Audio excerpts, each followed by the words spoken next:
No. What's up, fellas? Coming at you guys today with, I guess it's really not long awaited because no one has really been anticipating me, but previous videos, I kept on saying I'm gonna get to this album. But today, we are going to review Switchblade Cheetah's Chapel of the Bitch. Bitch, bitch, bitch, bitch, bitch. So, short story how I found out about them. Through Bandcamp, of course. I was looking through the stoner rock tags, and it's just the vibe and the artwork, classic occult shit, a nun with her tits out. But yeah, without further ado, let's continue. So, Switchblade Cheetah, based out of Florida, this stoner/garage project is no bullshit and no excuses. Every song really gets to the point, and that is what I love about this album. This album is incredibly consistent. The songs are usually on the shorter side, but I mean, that it has enough substance to validate its shortness. Not like grindcore kind of short, but I mean, there's a catchy chorus, but we'll dive deeper into it right now. So the first song is Lil Pagan. This is a real upbeat and high energy opener. This band uses organs which are to die for. I mean, with organs, for me, it's either hit or miss, but the organs in this band, in this project, is just amazing. It adds a whole nother flavor to it.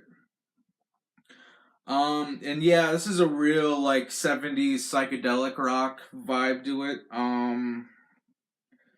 The vocals are great. The bass work here is very impressive, actually. Clocking in at a little over a minute, it doesn't overstay its welcome. And that is one of the biggest reasons why I love this album. Spoiler warning, this is a positive review. Yeah, just this album is really, really good. Alright, next song is Chapel of the Bitch. The vocals and organs are the standout parts for me, at least. Near the middle, there's this very laid-back, lo-fi guitar solo with chanting vocals. It adds tons of personality, and this is another nice little groove. That's another thing about this album. It's really groovy and jammy. I die for that kind of shit. I mean, most of the shit I've been reviewing on this channel is stoner based, but I don't know, there's something about psychedelic and slow and shit like that that I just can't get enough of. Then up next we got All That Blood. Alright, another groovy psychedelic thrill ride with a great refrain. All that blood! All that blood! It's fucking great. This is some shit to drive in the midsummer with the windows down. Crazy shit. This, I mean, I could see someone popping this in their CD thing in their car and just driving off forever listening to this album. This is a really feel-good album. I mean, most of the music I listen to isn't really feel-good or positive, but, Switchblade Cheetah over here is a different story. Up next, we got Lonely Man. This is a very uplifting song. It makes me feel nostalgia for something I've never experienced, and I love, that's so indescribable. It's just amazing. Just, yeah, really, I mean, it really changes my world. I mean, not saying that this album is life-changing, but it's very well put together. Also, another thing that would fit the mood of this album is skateboarding to orange skies right before nightfall. Hell yeah. I used to skate back in the day. Maybe one of these days, I still have my skateboard and my longboard, and they have a bunch of punk stickers on them. Maybe One of these days I'll show it off. But anyway, enough of that tangent. Um, Next up, we got the song called Untitled. This little snippet would have been great listening for a full song, but it's nice nonetheless.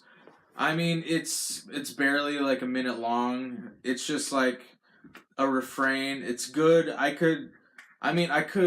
like it to be a little longer, but I mean, Switchblade Cheetah is all about short and sweet with this album.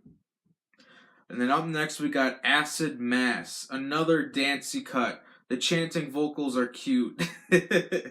This, I'd say, is more mid-tier on the spectrum of this project, but it's still very enjoyable. I mean, I wouldn't skip a song on here, but, with every album, obviously there are songs. Oh, sorry, Mayhem. There are songs that are better than others, You know what I mean? Up next, we got Bloodbath. Another catchy, high-energy garage rock number. I can't get over how great of an addition these organs are. They add tons of personality and fun to the table. There's this other project that I bought on Bandcamp that has organs in it, but I forget what it's called. But yeah, these organs are just amazing. Okay, up next we got Bitch on the Run. This is my personal favorite on the album. The groove is infectious. Great lyrics and a great vocal performance. This is adrenaline pumping. This album isn't dark at all like previous albums I reviewed. This is a carefree and campy album. It's amazing. And normally I don't like music like that. I guess, like Mac DeMarco, for example, or like shoegaze, like My Bloody Valentine and Slow Dive. I mean, those are usually happier. That's like happier music I listen to, but most of the stuff I listen to is really dark. But I mean, once in a while you gotta shed some light, Up next we got One Dark Night. This is the fastest song on the album. It wastes no time to introduce its greatness. Again, the bass really stands out to me. Really great bass work. It has a sick tone. It's really melodic. It's just amazing. What do we got next? Next up, we got Bloodlines. This song is a little softer paced, but still fits the overall aesthetic of the record. I mean, it's kind of like the little slow jam, a little groovier. I use groovy too much. I'm sorry. Up next, we got Death Tripper. I'd argue this is the highest energy performance. The bluesy guitar bridge really adds a nice touch. More great organ, shouty vocals, and it's just a good time. This whole album is just a good time. It's, like I've said a million times now, it's uplifting and amazing. Alright, last song we gotta talk about is Yellow Dollar in New Orleans.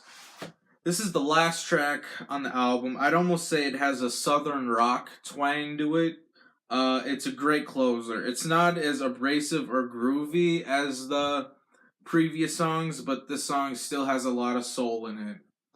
And I have a secret crush on southern rock, so it was a pretty good closer.